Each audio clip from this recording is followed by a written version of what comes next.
امام گزر رہے تھے بازار سے، ایک شخص اونٹے منہ بازار میں گرا ہوا تھا. قریب سے گزرتے ہوئے ایک شخص نے امام کو تانا دیا، یہ آپ کا شیعہ ہے، یہ آپ کا محب ہے، اسے پتہ ہی نہیں یہ کہاں لیٹا، اسے اپنی خبر ہی نہیں ہے. امام وہیں پہ رکے، اس کی جانب امام متوجہ ہو گیا. امام نے کہا ہم اپنے شیعوں کی گناہوں کی معافی کا ذریعہ بنتے ہیں. نہیں میں شاید ہم وسیلہ ہیں ان کی معافی کا. وہ شخص وہیں پر رکیا، اس نے امام سے ایک مکالمہ کیا. اس نے کہا اگر آپ وسیلہ ہیں تو پھر آپ یہ بتائیں کہ کیا یہ بھی بخشا جائے گا؟ امام نے کہا پانی کا گلاس لے کے فوراً پانی کا پیالہ لائے گا. امام نے اس کے چہرے پہ پانی کے چھینٹے مارے، آنکھوں کا کھلنا تھا. نہ سمجھیے گا کسی نشے میں نہیں گرا ہوا تھا، کسی حرام کام کی وجہ سے نہیں گرا ہوا تھا. اس نے آنکھیں کھولی، آنکھیں کھول کے جو ہی امام کو قریب دیکھا جلدی سے اٹھا، ماتھے پہ ہاتھ رکھا، السلام علیکم یا حجت اللہ، اے اللہ کی حجت تجھ میں میرا سلام. امام نے مسکرا کے کہا بے ہوشی میں بھی جانتا ہے کہ میں امام.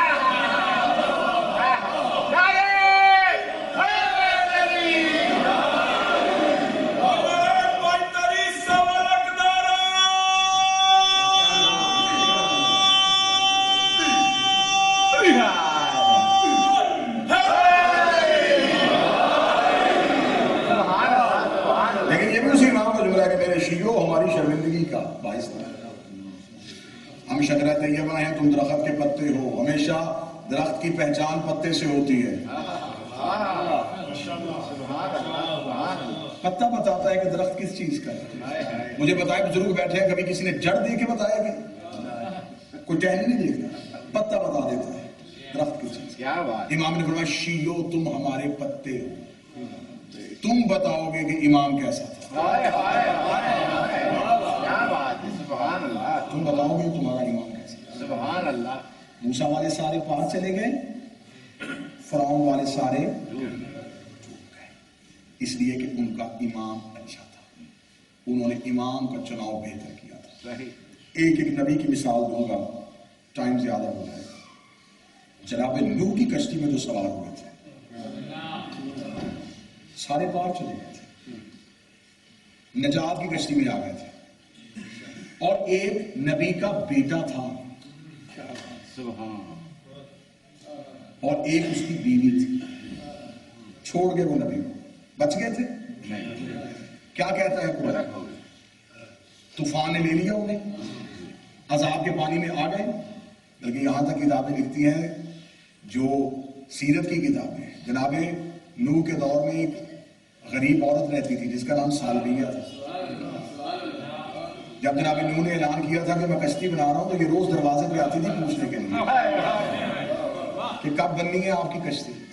غریب عورت تھی، ایک بکری، ایک گٹری، ایک جھونپڑی، اس کا کل سرمایہ تھا. نوح نے کہا تم مطمئن ہو کے گھر چلے جا، جب کشتی بن جائے گی میں تجھے لینے کے لیے آؤں گا.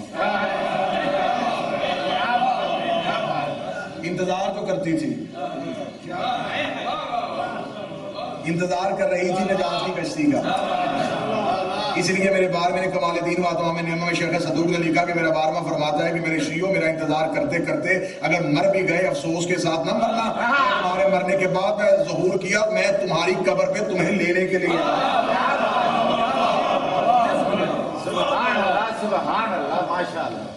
لیکن ظہور میں، انتظار میں، ظہور کی دعا کرتے ہوئے دنیا سے وہ سالبیہ روزانہ دروازے پہ آتے. جناب نوح نے کہا جب کشتی بنی میں تجھے لینے کے لیے، مطمئن ہو کے چلی گئی. کتابیں لکھتی ہیں، تفاصیل لکھتی ہیں. جب عذاب کا پانی آیا جناب نوح کشتی لے کے پوری کائنات میں، پوری زمین پہ پانی ہی پانی. جب جناب نوح کی کشتی رکی، نوح نے اونچائی پہ جا کے دیکھا طوفان کا پانی، دور خشکی کا جزیرہ جہاں عذاب کا پانی جا نہیں رہا، وہاں سے طواف کر کے گزر جاتا. جناب انہوں نے سوچا یہاں کسی نبی کی قبر یا کسی نبی کا گھر جو عذاب کا پانی یہاں نہیں جانا. جب جناب نوح کشتی لے کے اس جزیرے کے قریب گئے. جناب نوح کا پہلا قدم جزیرے پہ ہے. ماتمی سال اٹھانا نوح کی حیرت کی انتہا نہ رہی. وہی 20 سال بیجا چولہے پہ بیٹھی روٹیاں پکا رہی. جناب نوح کو دروازے پہ دیکھا, جلدی سے ہاتھ دھوئے, اپنی گٹری اٹھائی, بکری کھول کے کہنے لگی بن گئی آپ کی کشتی. تفاسیر کہتے جناب نوح مسکرا کے کہتے ہیں بی پانی تو آگے چلا بھی گیا, عذاب تو تھمنے کے قریب آ گیا. اس نے کہا تیری عزت کی قسم, نہ میں نے پانی آتے دیکھا, نہ میں نے پانی جاتے دیکھا. کائنات میں کہاں عذاب آیا تھا, زمین پہ کہیں عذاب آیا تھا. جناب نوح نے معاذ میرے اللہ اس کے گھر پانی کیوں نہیں آیا. دھیمے لہجے میں بات کر, کافرہ تھے یہ تیری مومنہ تھی.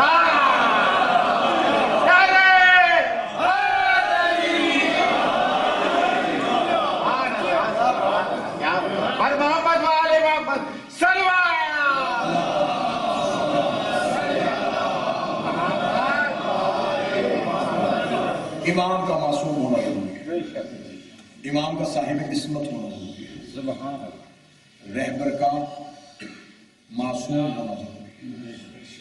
خلافت والوں کے گھر لڑائی ہوئی ہے, امامت کے ہاں جھگڑا نہیں ہوا. اگر کوئی سنی میرا دوست بیٹھا ہے تو خلافت میں, ہر خلافت میں طریقہ بدلا, کبھی اجماع, کبھی شورا, کبھی نامزد. امامت کے ہاں قانون نہیں بدلا. کسی امام کے 18 میں بیٹھے تھے, امام کے جانے کے بعد تلواریں نہیں نکلی. انہیں خبر تھی کہ امام ہم نے نہیں بنانا, جو امام ہے اس کا اعلان ہو چکا ہے. جب جناب رسالت مآب کے مجھے ضمن یہاں پہ یہ واقعہ یاد آ گیا. جناب عباس ابن عبد المطلب یہ رسول اور مولا علی کے حقیقی چچا تھے. جناب رسالت مآب کی رحلت کے بعد جناب رسالت مآب کے گھر آئے, جناب مولا علی کے گھر آئے اور آگے کہنے لگے کہ اے علی تبرکات رسول آپ کے پاس ہیں, جبکہ خاندان میں بزرگ میں ہوں, یہ تبرکات میرے پاس ہونے چاہیے. بزرگ کے ہوتے ہوئے آپ ان تبرکات کے وارث نہیں بن سکتے. وہ رسالت مآب کا امامہ, رسالت مآب کی ابا, رسالت مآب کا اصحاب, یہ ساری چیزیں میرے حوالے کی ہیں. مولا مسکراتے, آپ کا چچا عباس بیٹھے, مولا حجرے میں گئے, باہر آئے, تبرکات ساتھ. جناب عباس کے کاندھے پہ رسول کی ابا ڈالی, سر پہ رسول کا امامہ رکھا, عصا ہاتھ میں دے کر چچا عباس اٹھ گئے. لکھا ہے کہ جناب عباس نے ضعیفی میں جوانی کا زور لگایا, اٹھنا تو درکنار, ہلا نہ جا سکتا. جناب عباس نے کہا علی مجھ سے حرکت کیوں نہیں ہو رہی, مجھ سے ہلا کیوں نہیں جا رہا. یا اتنے میں مولا امین مسکرا کے فرمایا حسن بیٹا میرے قریب آ. بچپن کے حسن کے قریب لائے اور رسالت مآب کا امامہ حسن کے سر پہ رکھا, رسالت مآب کی ابا حسن کے دوست پہ ڈالی, ایسا ہاتھ دے گا حسن ذرا چچا عباس کو چل کے دکھا. فرمایا حسین میرے قریب آ. حسین کو قریب لایا, وہی امامہ حسین کے سر پہ رکھا, وہی ابا حسین کے دوست پہ ڈالی, وہی عصا حسین کے ہاتھ میں دیکھا. حسین ذرا آپ چل کے دکھائیے. حسین نے ذہن رسالت میں چلنا شروع کیا. مولا نے وہی امامہ اپنے سر پہ رکھا, وہی ابا اپنے دوست پہ ڈالی, وہی عصا اپنے ہاتھ میں لے کے جب مولا علی نے چلنا شروع کیا, جناب عباس اٹھے, دہلیز علی کے دروازے پہ آئے. فرمایا چچا عباس کہاں جا رہے ہیں. فرمایا حیرت اس بات کی نہیں ہے کہ وزن تو نے کیسے اٹھا لیا, حیرت اس بات کی ہے کہ جیسے ابا تجھے پوری آئی ویسے ہی حسن کو پوری آئی. جیسے امامہ تیرے سر پہ تھا ویسے ہی حسن کے سر پہ تھا, ویسے ہی حسین کے سر پہ تھا. مولا نے قریب جا کر چچا عباس یہ نبوت کا بوجھ ہے, امامت کے علاوہ کوئی نہیں اٹھا.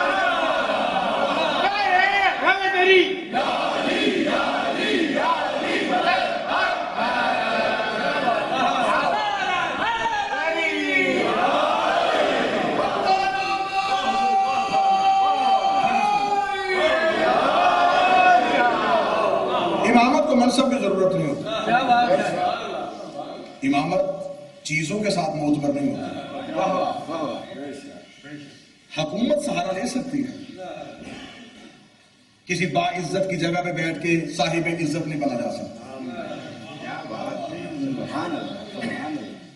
مجلس ختم ہو جائے اور یہاں پہ آ کے کوئی بچہ ممبر پہ بیٹھ جائے اور وہ میری نقلیں اتارنی شروع کرے تو وہ خطیب تو نہیں بن گیا. جیسا اور امامت کے ہاں یہ نہیں کہ کوئی ممبر یا کوئی ایسی نسبت والی چیز ملی اور وہ معتبر ہو گیا. مولا کے ہاتھ میں جو افکار تھی نا, اس خاندان کے اس گھر کے تبرکات پہ پوری مجلسیں پڑھی جا سکتی. میں نے پاکستان میں پورا اشرہ پڑھا ہے خاندان رسالت کے جانوروں پہ کہ اس گھر کے جانوروں کے فضائل کیا ہیں. دنیا یہ کہتی ہے کہ یہ غیب نہیں جانتے، جبکہ خود ہی لکھتے ہیں کہ رسالت مآب جب آئے تھے مکہ سے مدینہ تو سب نے کہا تھا ہمارے مہمان بنے. رسالت مآب نے کہا جہاں کہ میری اونٹنی بیٹھ جائے گی. اونٹنی کو کس نے بتایا تھا کہ یہاں بیٹھنا؟ چلے وہ تو پھر بھی سانس لیتی تھی نا. آپ پریشان نہ ہو، ذرا تھوڑی سے چہرے پہ تسکین کے ساتھ گفتگو سنیے گا. وہ تو صرف سانس لیتی تھی نا. مولا علی کے ہاتھ میں اتنا سا لوہے کا ٹکڑا ہے، زمانہ تلوار کہتا ہے، علی ذوالفقار کہتا ہے.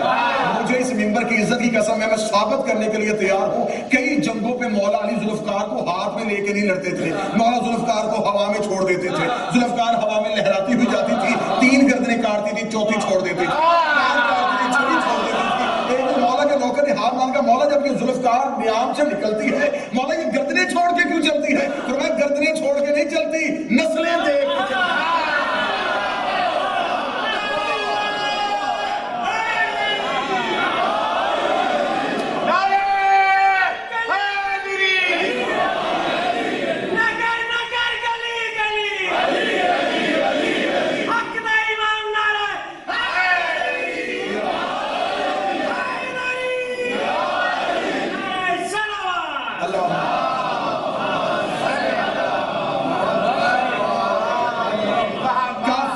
شمشیر پہ کرتا ہے بھروسہ، مومن ہو تو بے تیل بھی لڑتا ہے. یہ حکومتی عہدوں کی وجہ سے یا دنیا کے دیے ہوئے منصب کی وجہ سے معتبر نہیں بنے. امام قید میں بھی ہو تو امام حجت، اگر بغداد کی قید میں بھی ہو تو وہ حجت ہے. امام گھر کے حجرے میں گوشہ نشین بھی ہو جائے تو امام نیزے کی نوک پہ بھی ہو تو امامت کے لیے عہدے ضروری نہیں، کیونکہ امامت وہ عہدہ ہے جو خدا چنے ہوئے لوگوں کو دے. اللہ صاحب خانہ کی معرفت میں اضافہ کرنا. 2 عیدیں ہیں اسلام میں، سیدوں کی دونوں عیدیں کوفہ کا. ایک عید پہ سیدہ زینب کی عید ہوگی، اگلی عید پہ علی کی دوسری بیٹی ہوگی.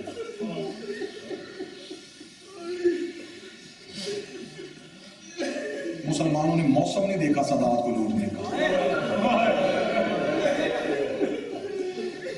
بے موسم لوٹا ہے سادات.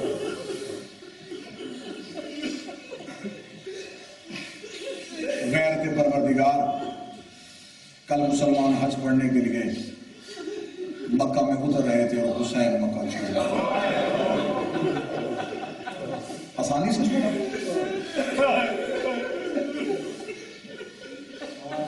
جو ماتمی جوان بیٹھے ہو، ماتم سے پیار کرنے والے لوگ ہیں، مدینہ سے زیادہ مشکل سے حسین نے مکہ چھوڑا. مدینہ آباد تھا. اٹھائیے گا کتب اور دیکھیے گا مولا حسین نے مکہ چھوڑا. جب تک خانہ خدا نظر آتا تھا حسین نے چہرہ بیت اللہ. حدود مکہ سے باہر نکلتے ہوئے حسین نے اپنے گھوڑے کو پھر واپس لیا. واپس کر کے کتابیں لکھتی ہیں کہ علامہ حائری نے لکھا کہ مولا حسین نے جب اپنے گھوڑے سے اترے، حسین ایسے بیت اللہ کی طرف گئے جیسے بچہ ماں کی طرف جاتا. یوں حسین نے اپنے ہاتھ ملائے ہوئے تھے. غلاف کعبہ پہ جا کے حسین نے ہاتھ رکھے گا، کعبہ تیری عزت بچانے کے لیے جا.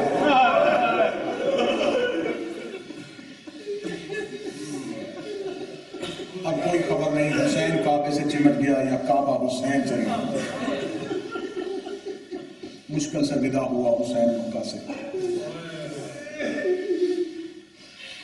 سفیر پہنچ گیا تھا حسین کا کوفے میں.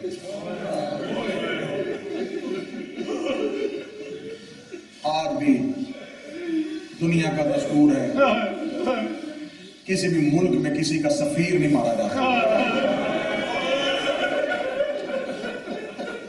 کربلا کی بلا ظلم سے ہوئی حسین کا سفیر مارا.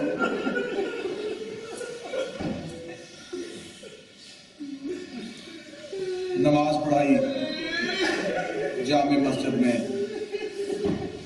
بیعت لینے کے لیے آیا تھا عقیل کا بیٹا. ظہرین کی نماز مسجد بھری، مغربین کی نماز مسجد آدھی. عشاء کے آخری سجدے سے مسلم نے سر اٹھا کر مڑ کے دیکھا، اکیلا مسلم، 2 بچے.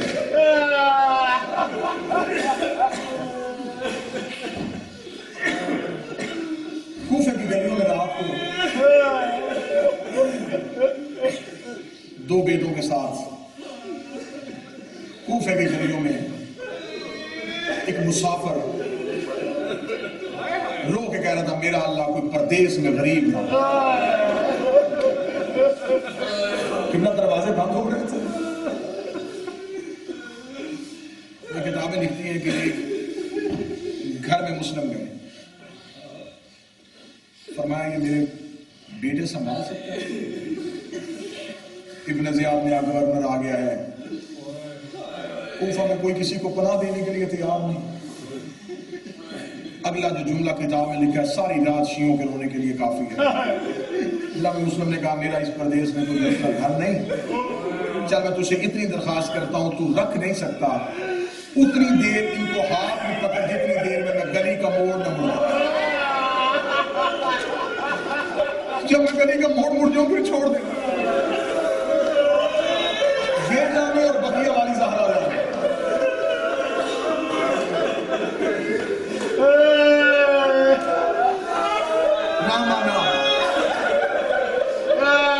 کوفے میں ایک دیوار کی ٹیک لی مسلم نے، جامع مسلم نے دیوار کی ٹیک لی. میں صرف شہزادوں کا ودا پڑھوں گا، پھر اس کے بعد غریب کوفہ کی شہادت کو 2 جملے سنا. کیونکہ یہ رات صرف ایک پرسے کی رات ہو رہی ہے، اس میں تو علی کی ساری بیٹیاں پرسہ لینے کے لیے، اس میں اکیلی سیدہ زینب تو نہیں آئی، اس میں تو وہ بی بی بھی آئی ہے جو ہمارے ملک لاہور میں مدفن، وہ بی بی بھی پرسہ لینے کے لیے آئی ہے. لہذا ایک جملہ شہزادوں کی غربت کا کہوں گا. جناب مسلم نے دونوں بیٹوں کے سر اپنے زانوں پہ رکھے، دعا کی ہاں میرے اللہ ان پہ نیند طاری کر. صدا سے معافی مانگنے کے لیے میں جملہ سمجھانے کے لیے کہہ دیتا ہوں، مسلم نے بیٹے ایسے ہی سلائے جیسے حسین نے 10 محرم کو سکینہ کو سلایا. میرے اللہ میرے بیٹوں کو نیند طاری کر. سو گئے بچے، صاحب اولاد بیٹھو، میرا مولا تمہیں اولاد کی خوشیاں دیکھنے نصیب کرے، میرا مولا تمہاری بیٹیوں کی نصیب نیک ہو. جب سو گئے نا شہزادے، اب اس جملے کا تعلق سننے سے زیادہ دیکھنے سے، کہ جب سو گئے نا شہزادے، کتنا مشکل تھا شفیع حسین کے لیے. جب دونوں شہزادے سو گئے، جامع مسلم نے دیکھا شہزادوں پہ نیند طاری ہو گئی. بسم اللہ پڑھ کے سر اٹھایا، کوفے کی ریت میں سر رکھا، چھوٹے لال کا سر اٹھایا، کوفے کی ریت پہ رکھا، اپنے دونوں سے ابا اتاری، دونوں شہزادوں کے اوپر اپنی ابا دے. ابا دے کے مسلم چلنے لگے. کتابیں لکھتی چلتا بھی جا رہا ہے، بیٹوں کو دیکھتا بھی جا رہا ہے، چلتا بھی جا رہا ہے، بیٹوں کو دیکھتا بھی جا رہا ہے. آخر جب گلی کا موڑ آیا، مسلم دوڑ کے واپس آئے، بڑے شہزادے کو نہیں چھوٹے کو اٹھا کے اس کا منہ پہ اپنا منہ رکھا، رو کے کہنے لگا باپ مجبور ہو گیا ہے، اگر آج پورے بابے کو معاف کر دینا پردیس میں تمہیں سنبھالنے والا کوئی نہیں. اتنا جملہ کہہ کے مسلم جانے لگے. جب چھوٹا شہزادہ تڑپ کے اٹھا، رو کے لگا بابا بے شک چھوڑ کے جا، ابھی خواب میں دادی زہرا ہے.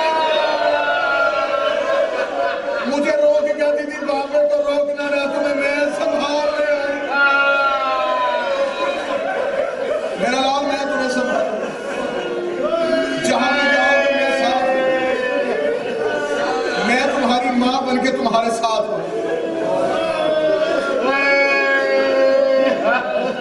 کوفے کی گلیوں میں کربلا کا سفیر ایک دروازے کے باہر آ کے جناب مسلم نے سب ضعیفہ عورت نے مکان کا دروازہ بند کرتے ہوئے کہا میں نے انتا کون ہے تو؟ جناب مسلم نے کہا تھا غریب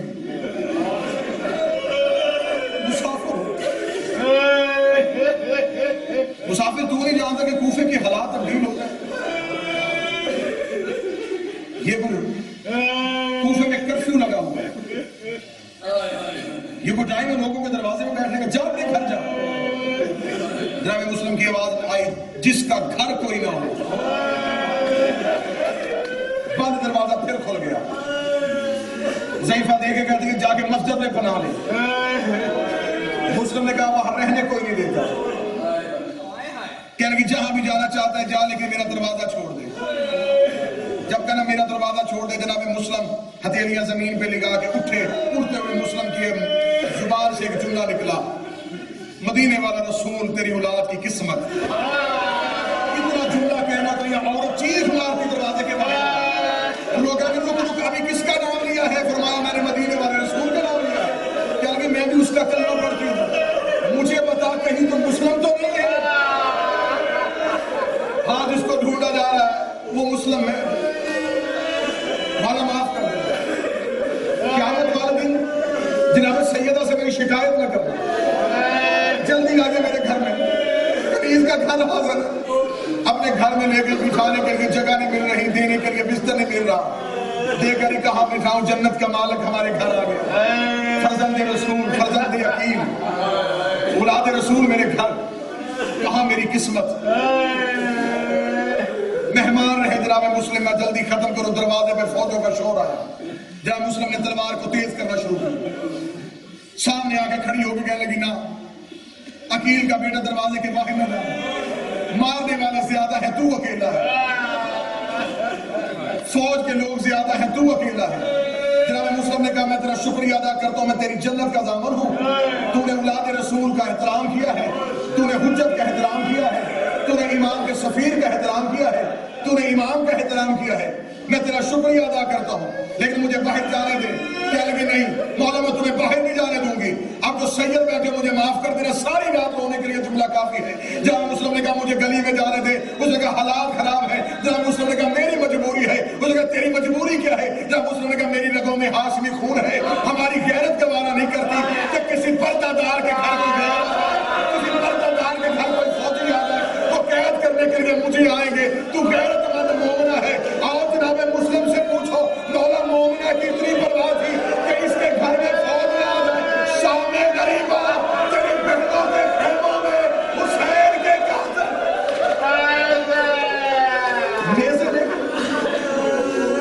دروازے میں مسلم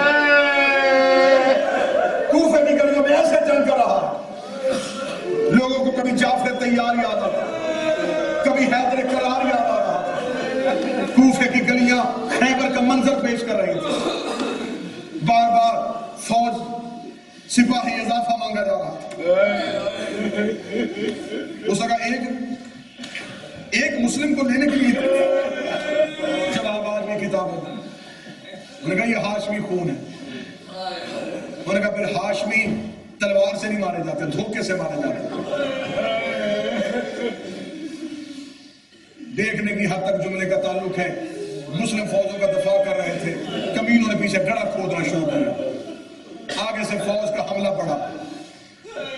مسلم کو پیچھے لے جا کے گڑھے میں گرایا گیا. جب جناب مسلم گڑھے میں گر گیا غلط پڑھو نبی کی بیٹی کا مسلم بنو. کتابیں کہتی ہیں جناب مسلم کا گڑھے میں گرنا تھا. پھر کمینوں نے تلواروں سے حملہ کیا. جس کے ہاتھ پتھر تھا اس نے پتھر مارا. جس کے ہاتھ تیر تھا اس نے تیر مارا. گڑھے میں مسلم تلوار نکال کے کہہ رہا تھا آج میرا عباس ہوتا آج میرا اکبر ہوتا آج میرے شاگرد ہوتا. ادھر جناب مسلم کے ہاتھوں میں رسیاں آئی. ادھر ایک منزل میں جا کے حسین نے قافلہ روک دیا. بس اس جملے کے لیے میں نے محنت کی تھی. یہیں پہ گفتگو ختم ہو جائے گی. جناب مسلم ادھر مسلم قیدی ہوئے. ادھر حسین ایک مقام پہ آ کے قافلے کو روکا. قافلے کو روک کے حسین ایک ٹیلے کے پیچھے چلے گئے. کافی دیر سیدہ زینب